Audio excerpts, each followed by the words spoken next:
दोस्तों नमस्कार। अगर चंद्रबाबू नायडू और नीतीश कुमार समर्थन वापस ले ले तो एक झटके में मोदी सत्ता संसद के भीतर अल्पमत में आ जाएगी। और अल्पमत का मतलब क्या होता है यह सिर्फ इस बात से समझ लीजिए कि सरकार मौजूदा वक्त में जो भी नियम कायदे जो भी बिल अपने अनुकूल लेकर आ रही है वो सब कुछ ठहर जाएगा। यहां तक कि प्राइवेटाइजेशन और डीमोनेटाइजेशन के जो फैसले सरकार कैबिनेट की बैठक में लेती है उन फैसलों को भी चुनौती पार्लियामेंट के भीतर दे पाने की स्थिति में विपक्ष खड़ा हो जाएगा। शायद इसीलिए चंद्रबाबू नायडू और नीतीश कुमार की मौजूदगी सिर्फ दो व्यक्ति की मौजूदगी नहीं है। दरअसल मोदी सरकार इस दौर में जो भी फैसले ले रही है वो जानती है वो बहुमत में है, क्योंकि नीतीश और चंद्रबाबू नायडू का साथ है।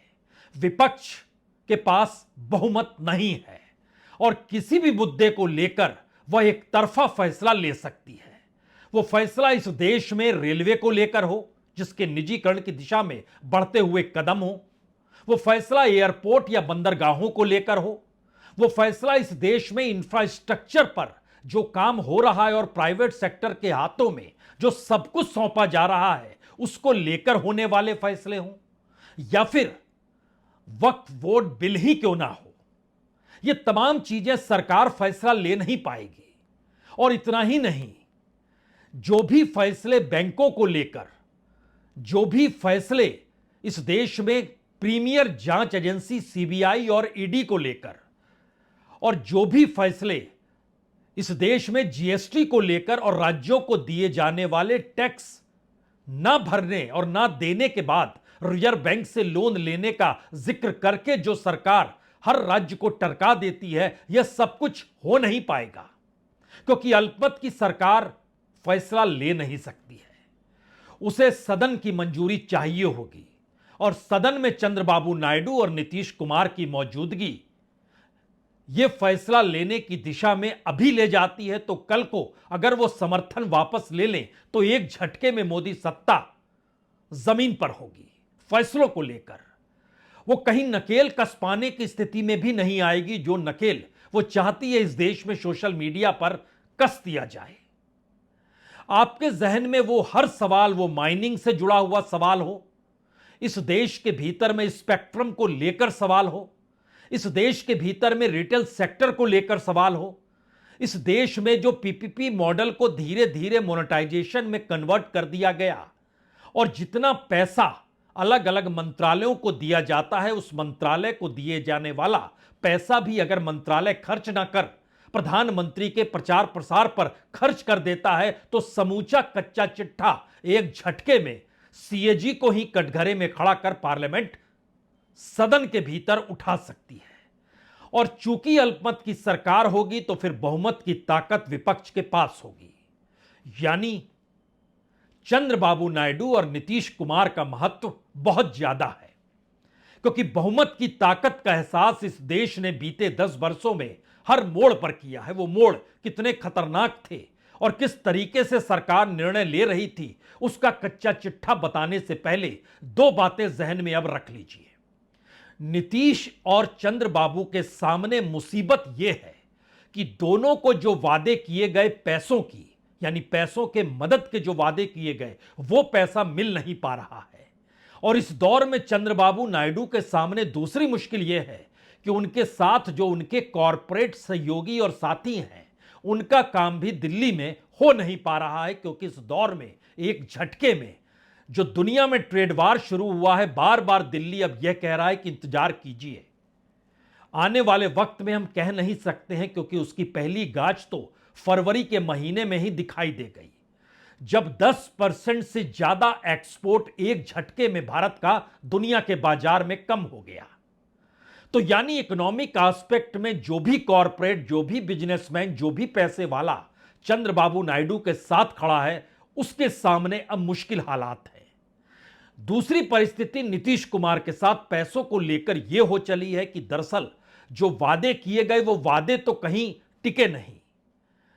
उसमें चाहे विशेष राज्य का दर्जा देने का जिक्र हो, चाहे सेंट्रल यूनिवर्सिटी का जिक्र हो, चाहे इस दौर में जो सहयोग चाहिए आर्थिक तौर पर, और अब तो चुनाव भी सामने खड़ा है तो चुनाव के लिए भी तो पैसा चाहिए।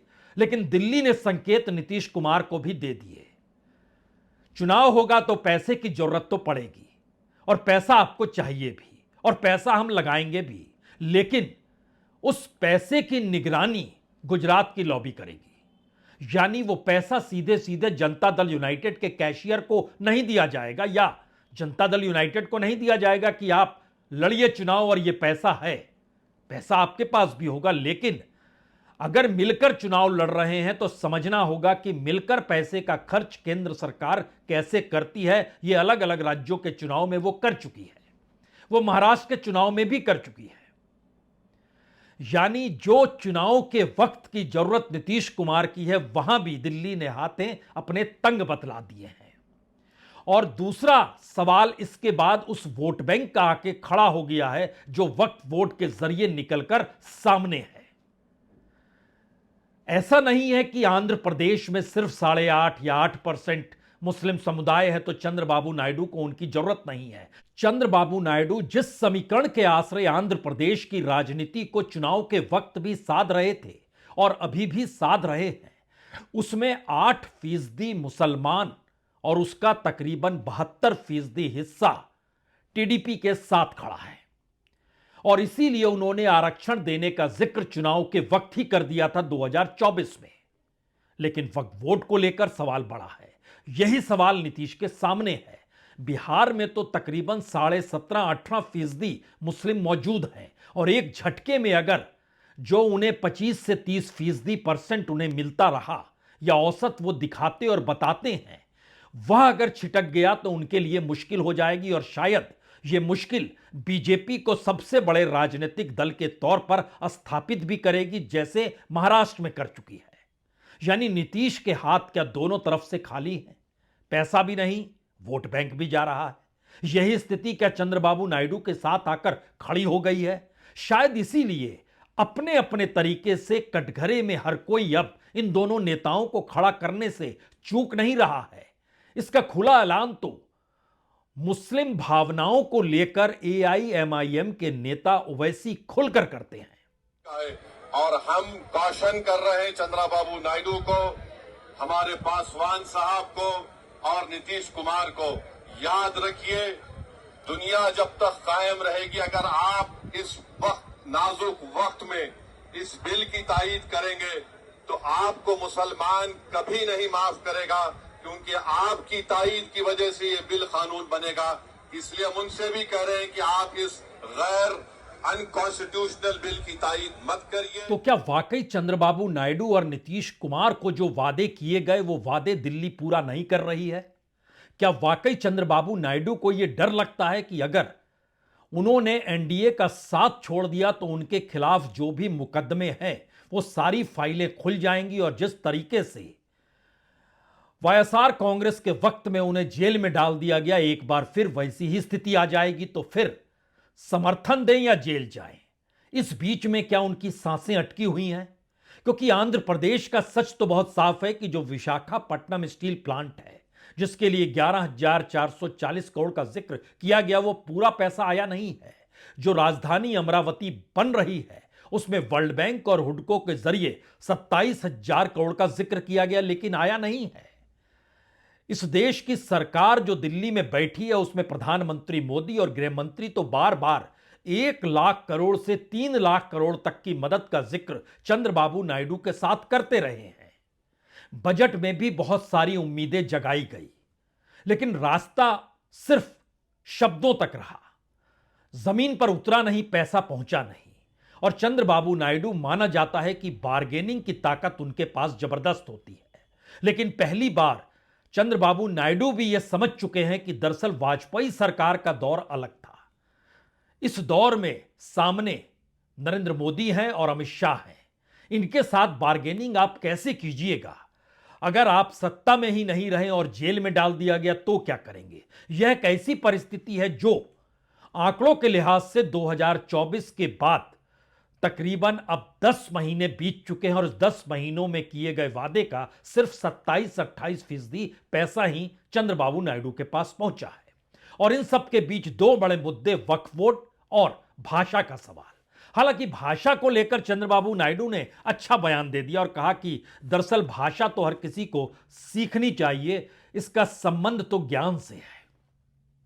लेकिन सवाल है कि पूरी दक्षिण लॉबी अगर इस तर्ज पे चल पड़ी है जहां पर वह 3 भाषा के फार्मूले से अलग हटकर है, तो चंद्रबाबू नायडू की राजनीति तो आंध्र के साथ साथ तेलंगाना भी देखती है, और तेलंगाना में 13-14% मुस्लिम आबादी है। और आने वाले वक्त में चंद्रबाबू नायडू के जरिए ही बीजेपी तेलंगाना में कांग्रेस की सत्ता को डिगाने का काम शुरू कर चुकी है। तो क्या यह राजनीतिक सौदेबाजी के बीच में चंद्रबाबू नायडू फंस चुके हैं? और इसका दूसरा हिस्सा नीतीश कुमार के साथ इसलिए खड़ा है क्योंकि बीजेपी के समर्थन से नीतीश सत्ता चला रहे हैं और सामने आरजेडी के पास यही वो ताकत है जिसमें वह बीजेपी पर निशाना साधते हुए, दिल्ली को निशाने पर लेते हुए नीतीश कुमार को कटघरे में खड़ा करते हैं। यानी बिहार की राजनीति नीतीश के इर्द गिर्द घुमड़ रही है, लेकिन निशाने पर बीजेपी है, और बीजेपी अपने तौर पर मानकर चल रही है कि अगर नीतीश कटघरे में ही रहें तो उनके लिए भी अच्छा है। और शायद इसीलिए ध्यान दीजिए, राजनीति की बड़ी महीन लकीर इस दौर में जॉब के बदले जमीन, जो पूरी फाइल खुल चुकी है और उसमें लगातार पूछताछ हो रही है, वह लालू प्रसाद यादव का परिवार कटघरे में है। लेकिन दूसरी तरफ तेजस्वी इस बात को जान चुके हैं, राजनीति को साधना है तो अब बीजेपी और नीतीश को एक साथ मत जोड़िए।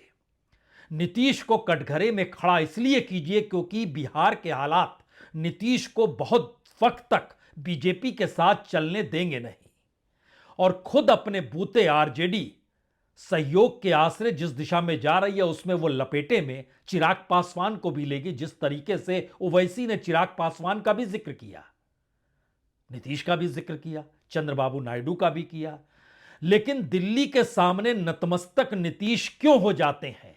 और एक मुख्यमंत्री अगर इतना झुका हुआ है तो फिर बिहार की जनता उसे क्यों चाहेगी? मुश्किल और महत्वपूर्ण दोनों परिस्थिति को जरा पकड़ने की कोशिश कीजिए। बीजेपी अपने बूते सत्ता में आ नहीं सकती है, लेकिन बीजेपी चाहती है कि नीतीश बदनाम हो। नीतीश को बदनाम खुले तौर पर बीजेपी के सामने नतमस्तक होने का आरोप लगाकर तेजस्वी लगा रहे हैं। सुन लीजिए। प्रधानमंत्री जी को क्या कर रहे हैं भाई कि खाली गोड़ में छुइएगा? गोड़ छू छू करके तो ये हाल हो गया है कि मन बढ़ू हो गए हैं केंद्र सरकार और नरेंद्र मोदी जी।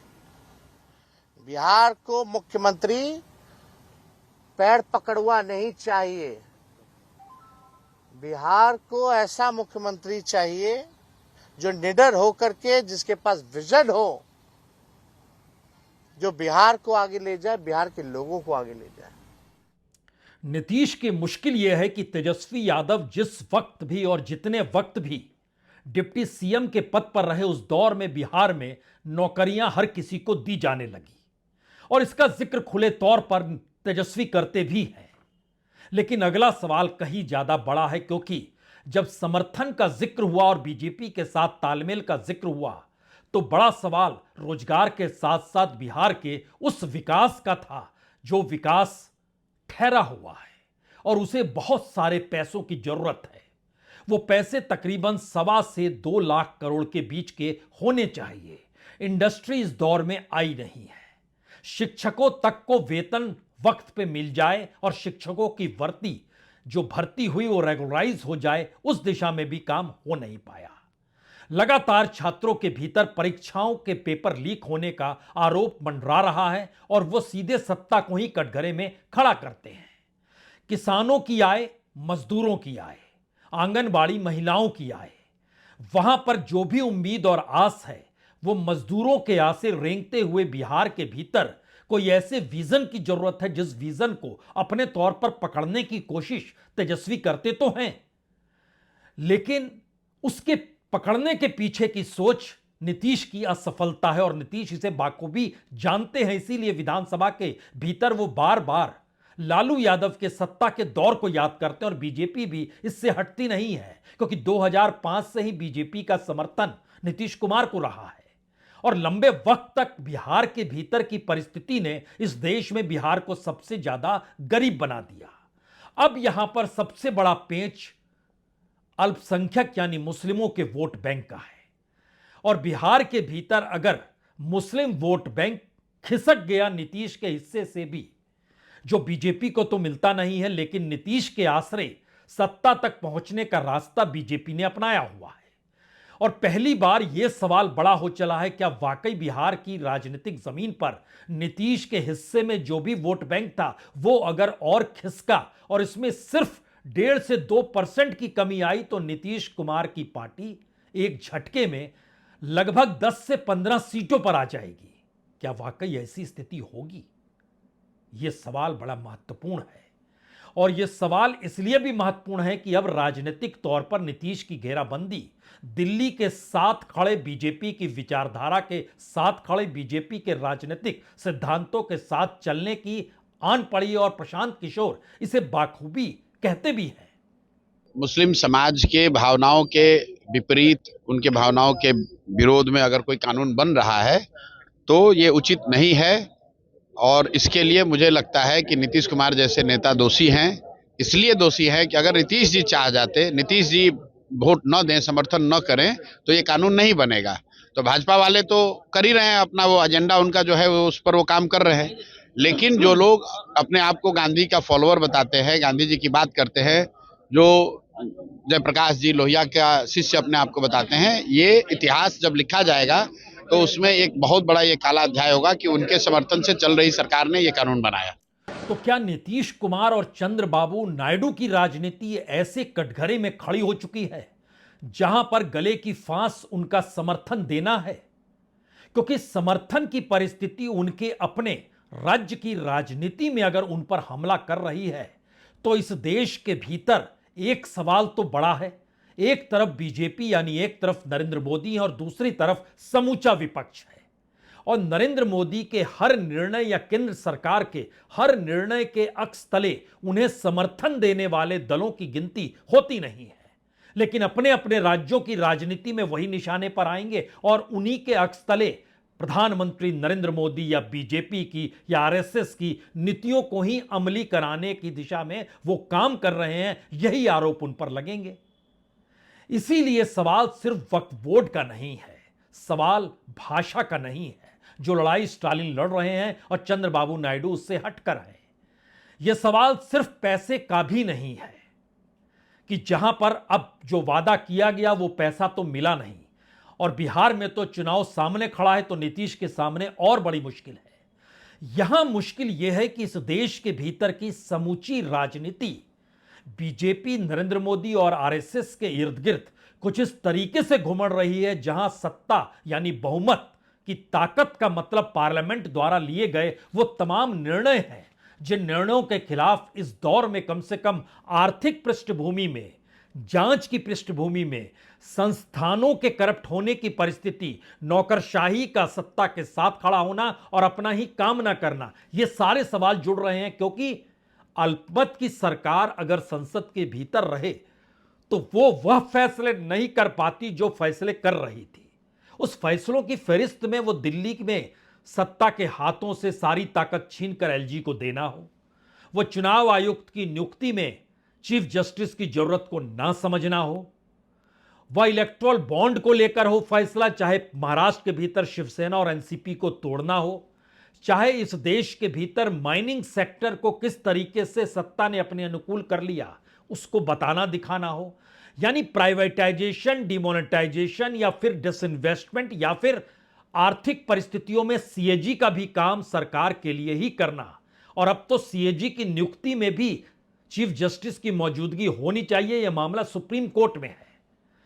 यानी एक लंबी प्रक्रिया के तहत मोदी सत्ता का मतलब चंद्रबाबू नायडू और नीतीश कुमार क्या 2014 से 2024 तक के लिए गए निर्णयों को सही ठहरा रहे हैं? धीरे धीरे यह बात अब रेंगने लगी है पॉलिटिकल तौर पे।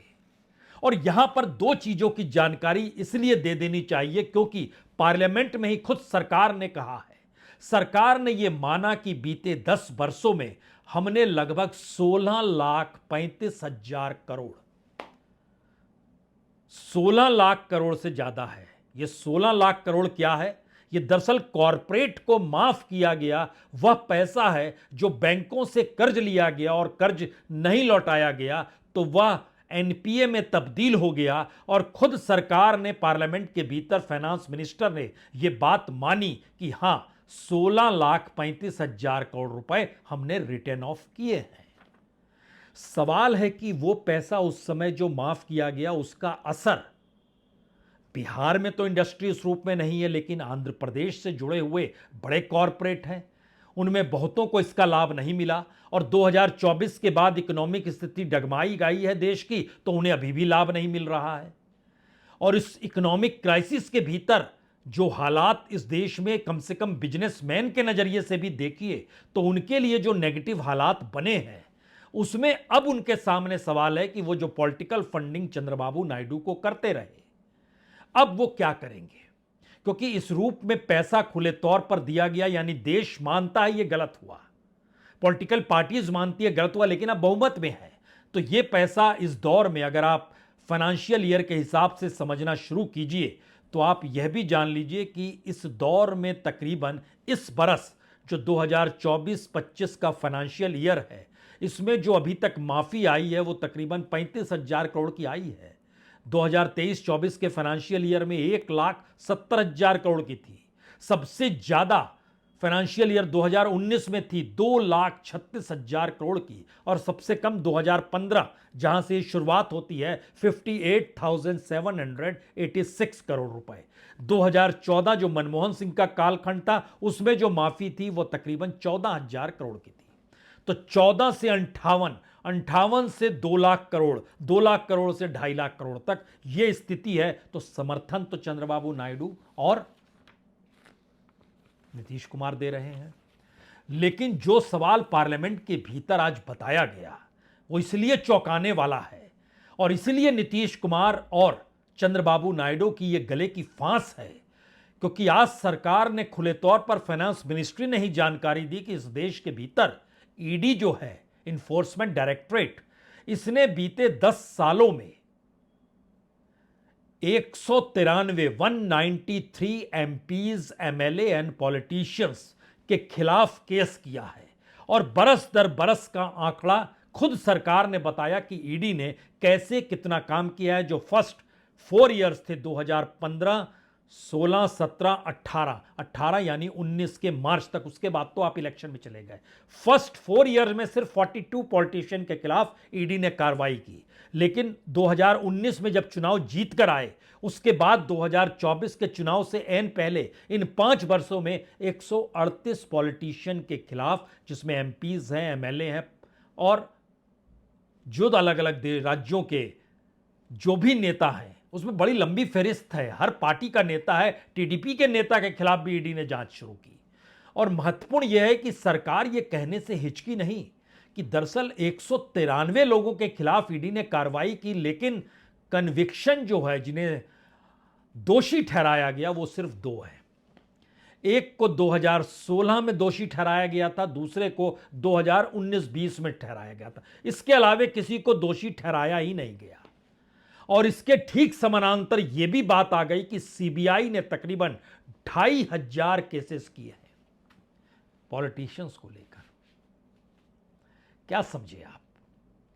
यानी इस देश की राजनीति में बीजेपी ने खुद को बिल्कुल अलग खड़ा कर लिया है।